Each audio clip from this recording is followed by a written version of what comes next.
We have also noticed from the perusal of the postmortem report that the deceased herein had received one gunshot injury stroke.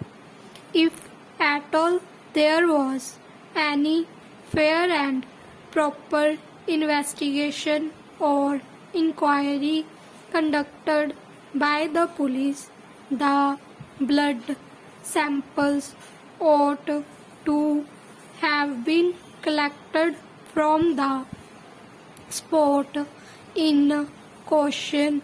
We have also noticed that there were three witnesses, namely mentioned in the FIR. Their statements were not recorded by the police and instead the affidavits of were taken on disowning the prosecution case. It is also noteworthy that in its objection to the application filed by the petitioner under section, the police had vehemently opposed the same and had taken a definite stand that the accused persons were not involved, thereby trying to save the accused, making it clear that even before the lodging of FIR and conducting the investigation, they had made up their mind that the accused were innocent.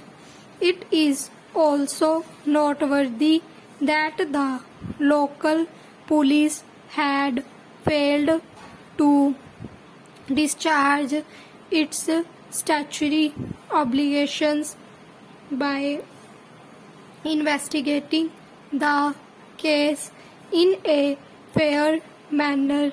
In the present case, the police concerned did not care to prepare a site plan, neither had recovered any blood sample from the spot, nor thought the importance of sending the licensed revolver of the deceased to the ballistic expert. The local police had also failed to take into consideration before submitting the charge sheet against the petitioner under section IPC that there has been between the deceased and the proposed accused persons. The deceased has installed a crusher plant, and when the aforesaid accused persons starting creating hindrance in the operation of the crusher business of the deceased, he moved several representations to the higher authorities against them. A civil suit for injunction was also instituted by the petitioner against the aforesaid accused persons before the civil judge, which is still pending. Apparently, the aforesaid persons having strong motive for the commission of the aforesaid incident and their participation in the crime cannot be ruled out. These aspects mentioned herein above have been completely and intentionally ignored for the reason best known to the local police.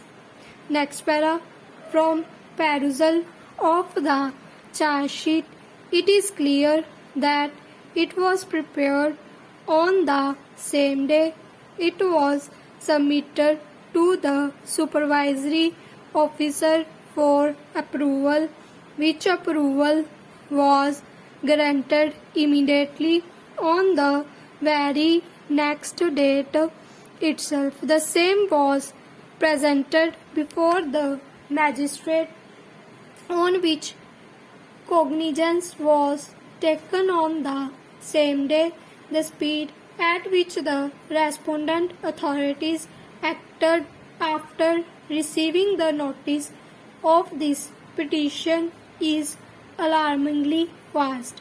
The police officials prima facie appear to have turned the case in a manner where the hunter himself became the hunted, as a charge sheet has been filed under against the petitioner complainant himself, who is the father of the deceased, which this court takes very strong note of.